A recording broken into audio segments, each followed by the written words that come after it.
We're live with the second edition of Stephen Athletics Chat and Chew. Joining us today is women's tennis senior Nicole Badalyan. Nicole, thanks for taking some time with us this afternoon.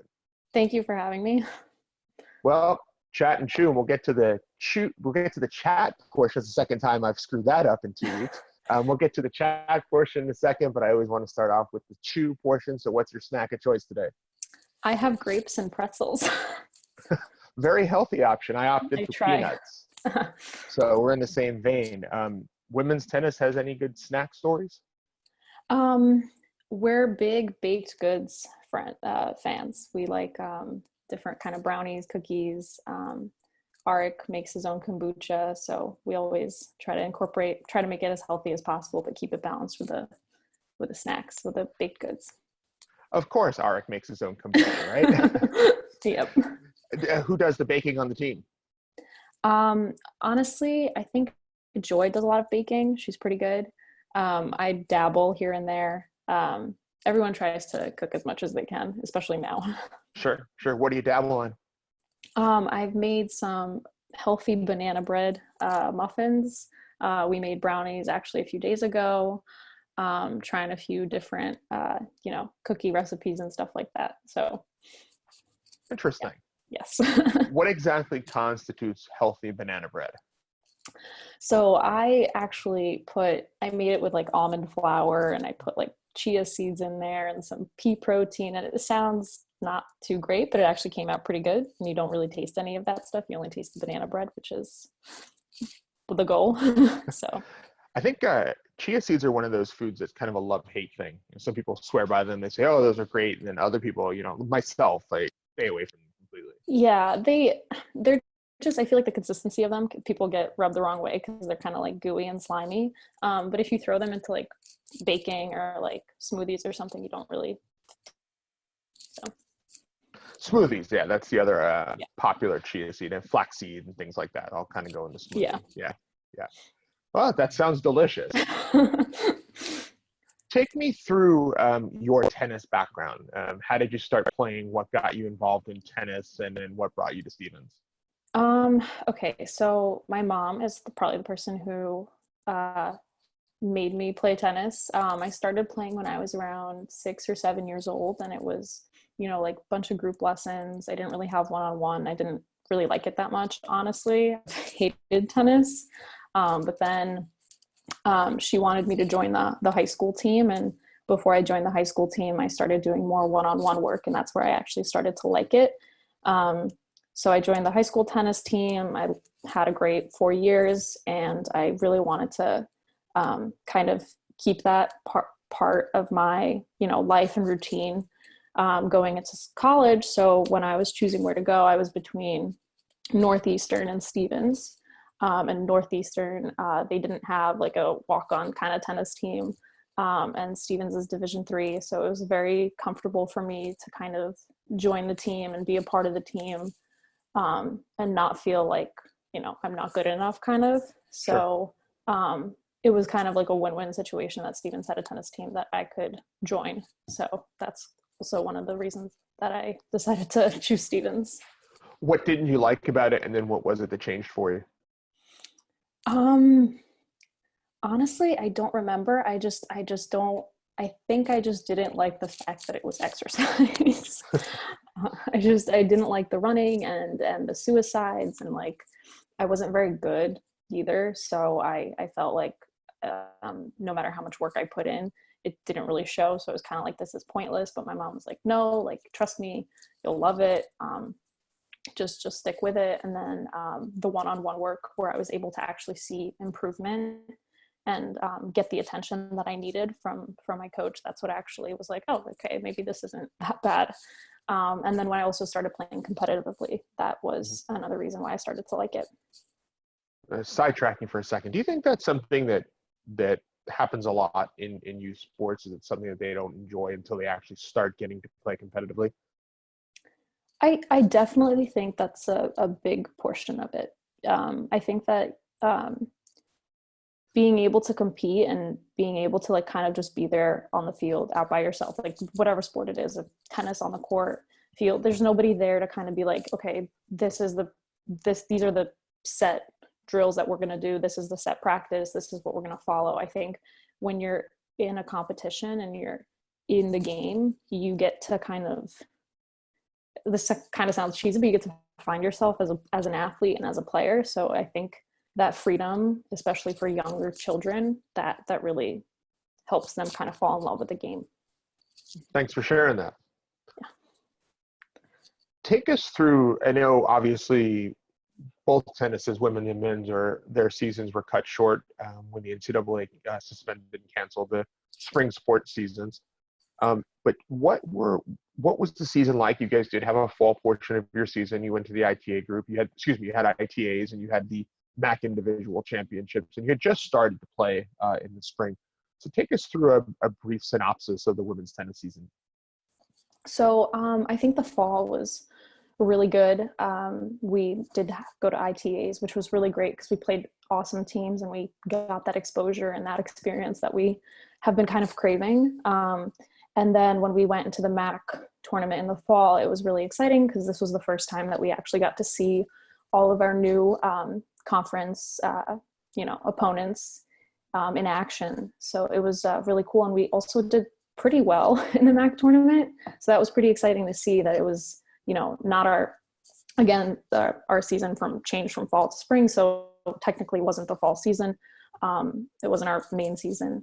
And seeing that we did well was pretty exciting. And then moving on to the spring, we kind of used the energy that we had from the fall, and we were really motivated to, put in the work, and we kind of hit the ground running almost. And we were really excited to see what the season had in store for us because we really wanted to go to the MAC again and do even better than we did before.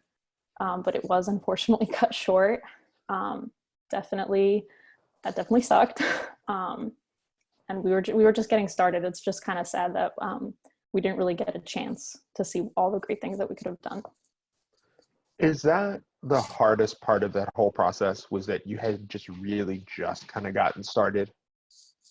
Yeah, I think especially as a senior, it was tough because, again, we had just started. We had 2 matches and one of them was a scrimmage. Like we were really just at the beginning of our season, and we had put in so much work technically in our preseason. Sure. And in every aspect, not just on the court, both off the court, we put in a lot of work. And it was kind of hard to wrap my head around the fact that I played my last match and I had no idea, my last MAC conference match, had no idea that it was going to be my last match. So I think that was, for me, the most difficult thing to kind of, accept. What was the first couple of days or first 2 weeks like for you guys in getting that news and coming to terms with it, as you just said?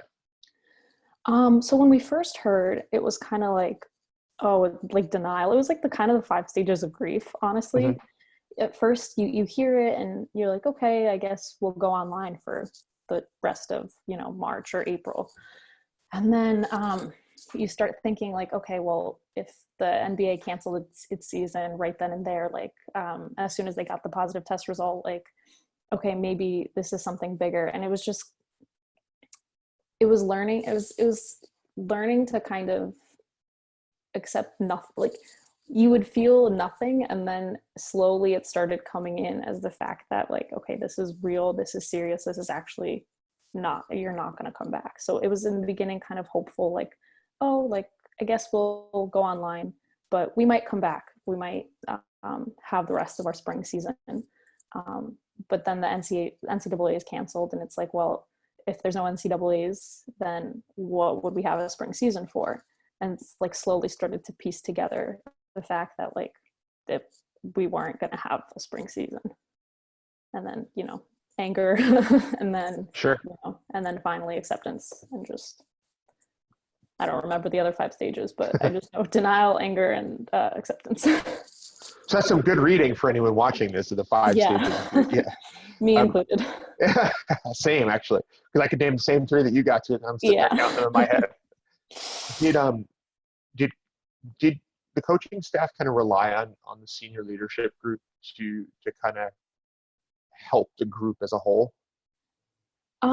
Yeah, I think that we were, one of our goals going into the spring season was try to be just to bond more as a team, and just try to have like a, you know, just to be a better team in terms of relationships and stuff like that.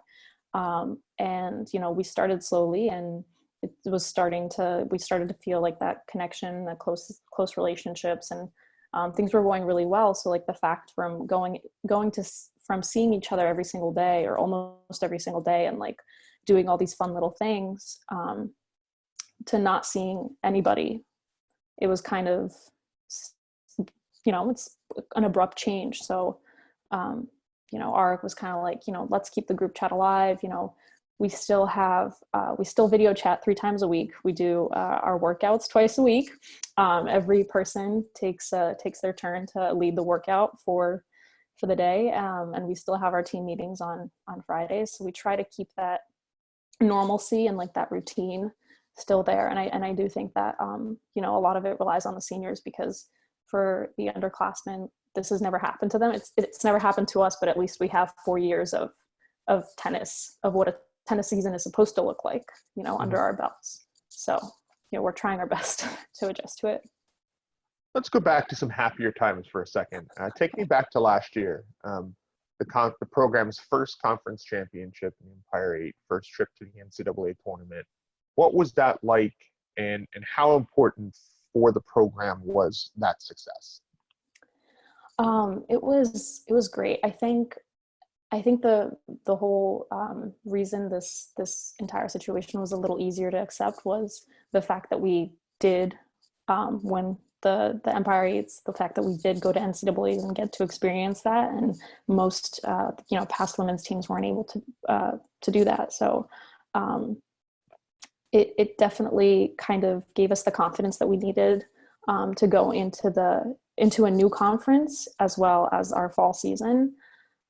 So I think that energy that we had when we won Empire 8s, and then when we were at NCAAs, that kind of just stuck with us, because we were just motivated to go back again, basically. Was the NCAA tournament, sure, it's bigger, sure, there's more at stake, but at the end of the day, was it just another tournament, or were there really elements of that event that really made it feel special, like you were a part of something very, very different? I'd say that the teams that we were playing were on a level that we weren't used to playing in the Empire 8s. And I just think it was the energy there, that Sure. This is NCAAs. I think that's what made it special. And definitely the talent. Like, again, the teams that we were playing, the talent was more present than the talent that we saw at Empire 8s. So I think those two were very distinct. When you look at your 4-year career, Nicole, is that the pinnacle? Is that the thing that you're going to take with you the most, or from on the court wise, or is there a different moment that you'll take with you and remember the most when you look back at the playing years? I think the match that I'll take with me the most in my career is probably the last match that I played, just because it's a little bittersweet. And I did end up winning that match, and I definitely, when I was playing, I actually felt great, and I was like, I had, like, you know, that fire, that intensity, that spirit that I've always wanted to have in every match. But, you know, sometimes it just, everything worked out that day. So I think that's the match that I'm going to take with me. It's funny how many people could say they closed their collegiate career with a victory, right? Yeah. They didn't know it was their collegiate career, but you know. Details. Yeah. What other adjustments have you had to make, you know, obviously in this situation, classes and senior projects and things like that? How is that portion of your life going right now? So being a senior in their spring semester, when all your classes are online, I will say it's tough to keep the motivation. But you know, my whole mentality is like, it's online. The least I can do is log in and just listen. Like, so that's been an adjustment, just because I do like, you know, having contact with people. Senior projects, it was a bummer that the senior expo was canceled, but we're still working with our senior expo group. We're still, you know, making really good use of Zoom and meeting every couple of days just to kind of, finalize our thing. We're working with a company called Cooper Surgical. So we've actually been in contact with them because our project is actually going to go forward. So that aspect hasn't really changed. It's just virtual now. The other thing that was a really big adjustment was being an athlete for 4 years and being stuck in a Hoboken apartment. It's not great on the athletic spirit. So had to get creative with the at-home workouts and definitely running a lot more than I would like to, but that's all that I can basically do. So those things I think have been probably the biggest adjustments thus far. Sure, thank you. So you're one of the folks who's from Stevens Athletics that have remained in Hoboken. Share what Hoboken's like right now. Hoboken is a combination of like an end of the world kind of movie and a combination of good old Hoboken as you would see it any typical day. I think before, like early in the morning, it's very quiet, very eerie. There's nobody out in the streets. And then also after the residential curfew, again, very quiet, eerie. But during the day, if you go out for a walk, you see, the Hoboken families with their babies and their dogs and everybody's out and about. But there is still that, like, everyone's in masks. I think this Sunday I went to Trader Joe's and I waited in line outside for an hour because everybody's out, everybody's panicking and, bulk shopping, bulk buying. So the panic is there. You can definitely tell that it's there. Everyone's in masks, everyone's in gloves. If you're walking down the street and you see somebody up ahead, they'll kind of like stand off to the side, try to maintain that social distancing, that 6 feet, and then let you pass. So it's definitely different. But there are some aspects of it that are still there, that are still quite Hoboken. Do you have any fear about being in Hoboken or being out and about as you try to do certain things on a day-to-day basis? Honestly, no. I think I fear more for others than I fear for myself. I know that young people don't really, some young people are, asymptomatic. They don't really show symptoms. And I'm kind of nervous that, like, if I have it and I don't know, who am I passing it along to? So it's more so for other people than it is for me. That makes sense. Yeah. But for the most part, people are taking precautions in town? People are definitely taking precautions. So it's good to see that everyone's trying to, respect everybody else and kind of, show that care for each other. Did you ever think that you'd be specifically conscious as to how big 6 feet is prior to the situation? No, definitely not. I definitely think I stand more than 6 feet away from people, but yeah. You have an interesting, I don't want to say side career, but for lack of a better term, that gives you some unique perspective on the pandemic. Share with our viewers and Stevens Athletics what it is that you do. So I am a volunteer EMT for the Hoboken Ambulance Corps, and I'm also a volunteer EMT for the Fairlawn Ambulance Corps. So 4 times a month, I volunteer. I ride on the ambulance. I've had COVID patients. I've had regular patients. Last week was my first shift back since the whole thing started. I decided to self-isolate after I went on spring break, make sure I don't have any symptoms, and then I started riding for Hoboken. So, yeah. How did you get involved in that line of work? So I've always been interested in medicine. I am planning on applying to medical school. My brother has been an EMT for 6 years, and he really thought that I loved the environment and that, like, I was always kind of jealous of all the stories that he brought home, all the cool things that he's seen and done. So with his encouragement, I decided to sign up as an observer just to see if I'd like it. And then I loved it. I ended up getting my EMT certification, and I've been on the ambulance corps in Hoboken since my sophomore year. And then I just joined Fairlawn over the past summer just to get some more experience. What was that first experience like back this past week, and what were some of the things that you've seen and experienced, especially in town? It was definitely scary, I'll be honest. So the way Hoboken is set up, I mean, the Hoboken ambulance corps is set up is they're trying to minimize exposure. So you have a driver, a crew chief, and usually a trainee or an observer, as we call them.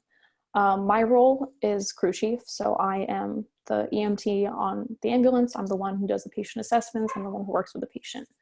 To minimize exposure, they just send the driver and the EMT, and the observer doesn't get to come.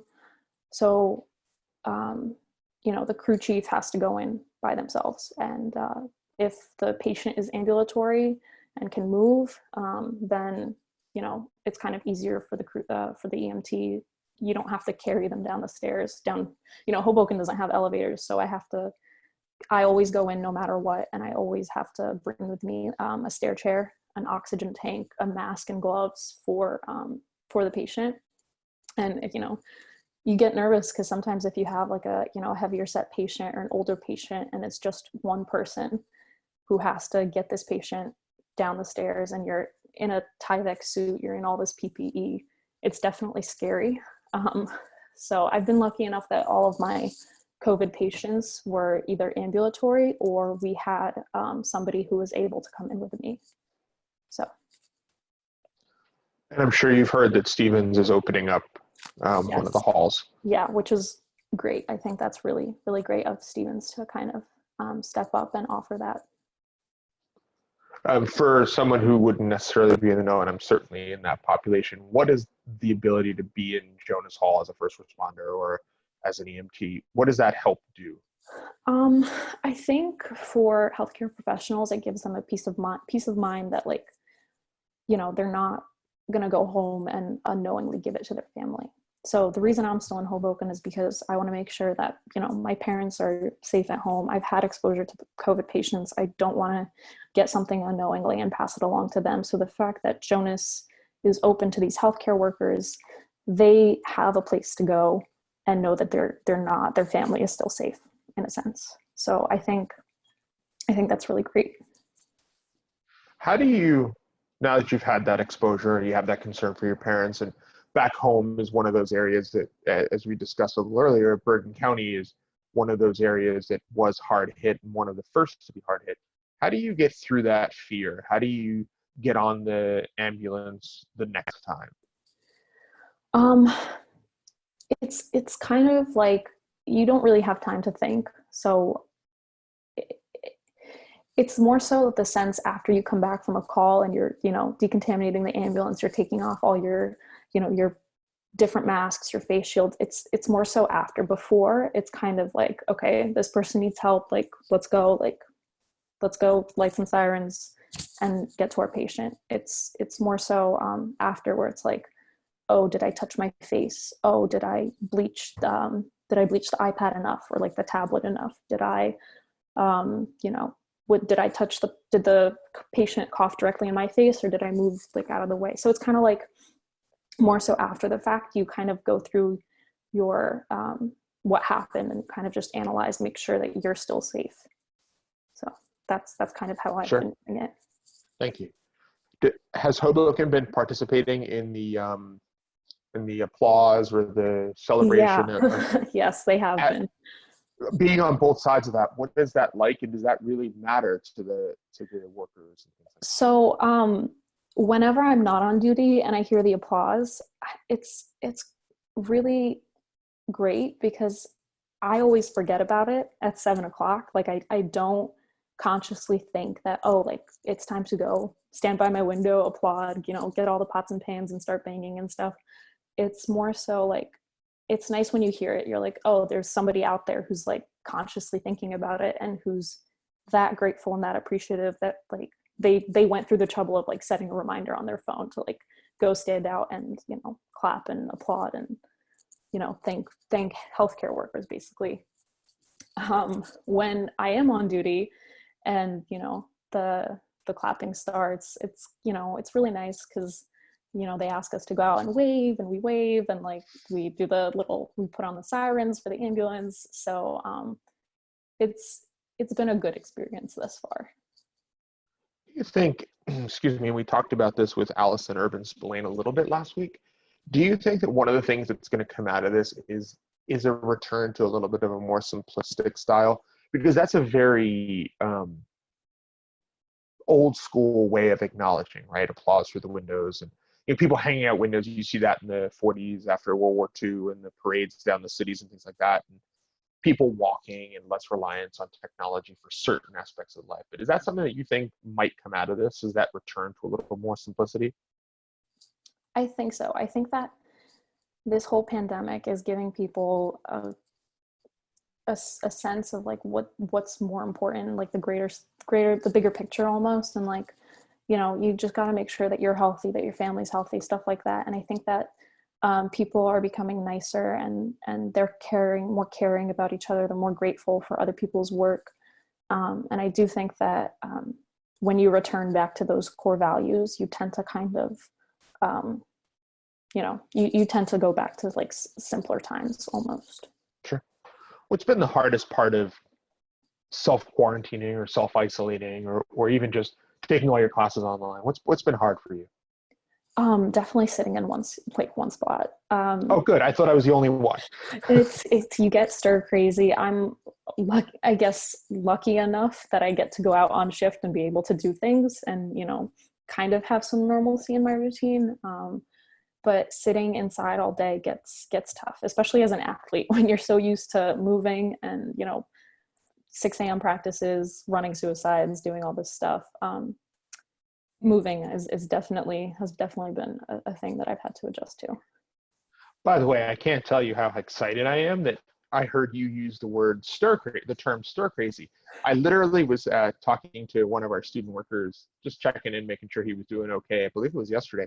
And he asked me how I was doing. And I said, I got to be honest. I said, I'm going a little stir crazy. And he goes, really? What does that mean? I've never heard that term before. So yeah, no, I feel like stir crazy is the perfect way to describe what I'm feeling right now. Exactly. So I said to him, think about at the end of a lecture, and you're not like bored, but you want to get out of your chair. You want to move around. You want to walk around the room or something like that. Well, picture that times 10,000. And that's like kind of where we're at now. Yeah. There was this funny meme. It said that now I know how dogs feel when you get to take them out for a walk. So that's how I feel. Oh, 100%. And there's the other one that said, oh, I don't know what I'm going to do for the holidays. I don't know if I'm going to go to the living room to celebrate or if I'm going to go to the backyard to celebrate. Exactly. Yeah. What is it that you're going to miss about being an athlete at Stevens? I think the routine and the discipline, definitely the teammate aspect too. Tennis is a weird sport because it's not really a team sport unless you're playing doubles. But then again, the team that you're playing with is just you and another person. And the fact that I used to play on a tennis team is, it's like that I think the team, like the togetherness is what I'm probably going to miss. And it's just, I was actually thinking about this, coming into my senior year, not even before all this happened, was like, what am I going to do when I don't have practice, 4 times a week, or I don't have workouts? Like, should I join a league? Like, should I just sign up for tournaments? Tennis has been part of my life for, since I was 6-7 years old. And it's been something I've done at least once a week, for all this time. How am I going to adjust to no tennis? So it was something I definitely was already thinking about beforehand. And now I guess when all of this is over, I guess I'm going to have to join a league of some sort. So this kind of forced your hand a little bit. Yeah, definitely. What are some other things? Like, what are you most looking forward to once this is all kind of past us as a society? I'm really looking forward to going to a restaurant and getting a nice burger with fries and a milkshake. That's just all I've been wanting since quarantine started. Definitely looking forward to traveling and just being outside and appreciating being outside and, hiking, being able to see my friends who are quarantining themselves too.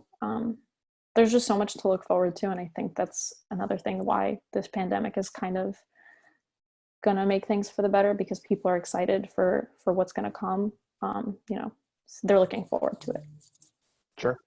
When you have fries, I have to ask, do you do the Jersey thing? Do you put cheese and gravy on them, or is it just the fries? It depends. I typically just go for just the fries, but there are times when I do want cheese fries. So But that's only I at a think, diner, right? yeah, it's only at a diner late at night.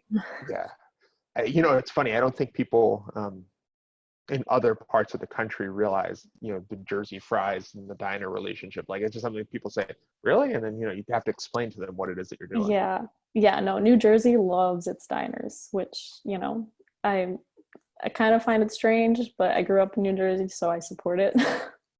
Yeah, I moved to Jersey after college, and I have an aunt who literally comes up from Florida just to go to Jersey diners. That's amazing. I, I 'Cause appreciate the support. I'm sure they do too. So um, let's give a little insight on the tennis team. Tennis isn't something that we get to talk to a ton. Just the nature of your tournaments and your location on campus, you guys don't get to be on Instagram a lot and things like that. So who is the funniest person on the women's tennis team? Oh man. Ah, I mean, there's part of me that wants to stay humble and be like, oh, it's somebody else. But I send pretty good memes in our group chat. Okay. I definitely do make people laugh a lot. Who's Um, the most competitive? who's the most competitive? Probably Gabby or Joy. One of them, either or. Gabby is always very like fitness motivated. So like if you're doing we're doing something like a plank tournament right now where we have like brackets, and we're all seated and, you know, we're facing each other off and video chatting each other and seeing who can hold the plank the longest. So something like that. Gabby is definitely like very, very competitive. How long can you hold yours for? I actually didn't do my face off yet, but the longest I've held was around like 3 minutes, 3.5 minutes, something like that. That's So impressive. thank That's you. impressive. Who's the best dancer? Gabby. Wow. She's had a career of dancing, so that she's president of technique, so that's all hers. Who is most likely to fall asleep on the bus? Chelsea or Bella? Bella has fallen asleep eating a meatball sub. That's happened. And Chelsea is usually asleep on the long bus rides. So it's definitely in one of them. Who's the best singer? Oh man. I don't think, oh, I don't know. Maybe, oh, can I tap out of this question? I don't know. I don't think we sing that often. Really? I thought everybody sings. You know. No, we don't. We used to sing on bus rides, but with this team, we haven't yet. So I don't know. Interesting. I can find out for you and let you know. That's okay. Who's the best cook? Who's the best cook? Um,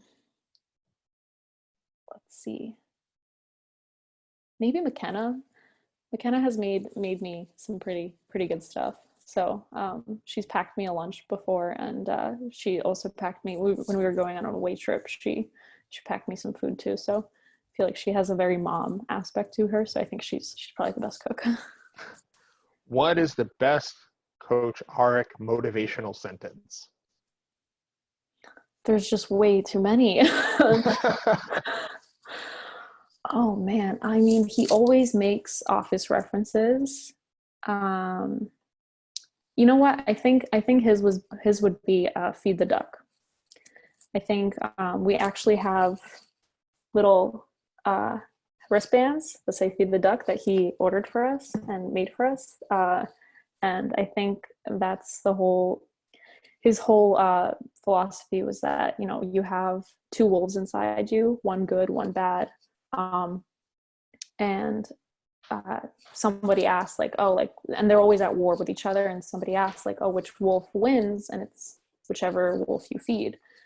So our whole team mentality is you want to feed the duck, and you want to feed the good duck, the duck who's motivated, the duck who's disciplined, who you know, is going to give it their all on the court. So I think his motivational thing is feed the duck. Interesting. Yes. Who's the teammate you would like to be on a deserted island with? Or to be topical, stuck in quarantine. So I'm actually stuck in quarantine with a former teammate of mine, and it's been going well so far. So I think Sydney right now, Sydney Zaretic. But if from the current team, probably McKenna. We always have lots of interesting jokes, and we always have fun together. So I think McKenna. And we'll close with this one. We'll give you an opportunity to say a message to the department or to your fellow student athletes. So the floor is yours. Okay, well, hello, fellow athletes and athletic department. I just want to say that, amongst all of this craziness, don't take anything for granted. Appreciate everything, appreciate all the little things, and, try to make the best of this situation because it's definitely mentally and physically taxing. It's not easy to do this, and just be present in the moment and look forward to tomorrow. That's it. Well, Nicole, thanks for taking some time with us on the Athletic Chat and Chew, and we'll hope to talk to you soon. Thank you.